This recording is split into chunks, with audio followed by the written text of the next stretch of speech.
We're here in Central Park, which is one of the world's great urban spaces. Open squares had existed in cities for millennia, but they were primarily places of commerce, not sylvan refuges from the strife of city life. After all, nature was seen as something dangerous, looming menacingly beyond city walls.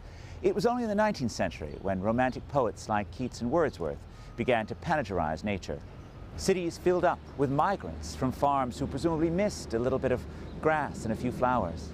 The downsides of extreme density, the fetid water, the unclean air, the mountains of human refuge, made the idea of a sylvan retreat even more appealing by the mid-19th century.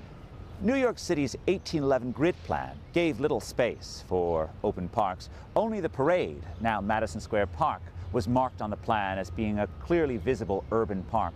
William Cullen Bryant, the editor of the New York Evening Post, took up the call for a larger park here in New York. Bryant had been born in a log cabin in Massachusetts, but he came to New York and enjoyed huge success as the editor of the New York Evening Post. He was joined by Andrew Jackson Downing, the founding father of landscape architecture in America. And together, they waged a campaign for a greener, cleaner New York. Their campaign brings forth legislation in 1853 which sets aside 700 acres for a park. It also establishes a park commission. So much of the great 19th century infrastructure in New York was built by state-appointed commissions, not local government. The Croton Aqueduct, a state commission. The Erie Canal, a state commission. Central Park, a state commission. And so the Park Commission held a contest to come up with the best plan for a park that would enrich the lives of ordinary New Yorkers. It was won by two young men, Calvert Vaux and Frederick Law Olmsted. Vaux had been a partner in Downing's office. Olmsted had no experience in landscape architecture. He'd been a journalist whose writings on the antebellum South still contain some of the most vivid descriptions of that slave economy. Together they designed a greensward masterpiece, a people's park that would be open to all. They eschewed vast marble arches that would bar the entrance for the poor. Instead, they have simple, easy entryways that welcome in anyone. And they filled their park with marvels, like this pond, which in the summer is filled with boats that bob up and down. There are 36 bridges, designed by Calvert Vaux himself throughout the park. There's a sheep's meadow, where sheep themselves gambled on the green until 1934. There's a castle, the Belvedere, that rises out of the mists. It's not even short on the attempts to impress civic values. It's filled with statues of 19th century icons like Sir Walter Scott and William Shakespeare. Of course, the park does create challenges, most importantly, maintenance and programming. All of this green space and all of this humanity can create a mess. The park can easily get run down. So over the course of the late 19th and early 20th centuries, when Tammany Hall had little use for a park that abutted the buildings that were occupied by their wealthy political enemies, the park decayed. It was only in 1933, when the reforming mayor Fiorello LaGuardia was elected, that the park acquired a new life. He appointed the redoubtable Robert Moses, who took the park firmly in hand.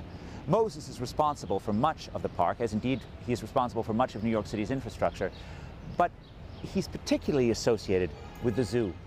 Central Park had had animals since 1859, when private donors started a menagerie. But it was really Moses who gave the zoo its modern form, a form that has delighted New York's children for generations. I particularly treasured the Delacorte clock tower that was only built in 1965, where the animals dance around to the sound of the chimes. The park again suffered a decay in the 60s and 70s when New York's crime got out of control. As a kid, I always felt that this was a place of danger, at least apart from the prime visiting hours on weekends.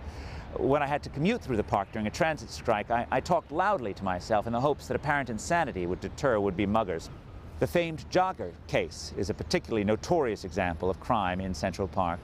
Of course, the park did become safe again as the city became safe, and now thousands of joggers go through the park daily, enjoying its pleasures. Programming is the other challenge. This great urban space calls for humanity to use it well.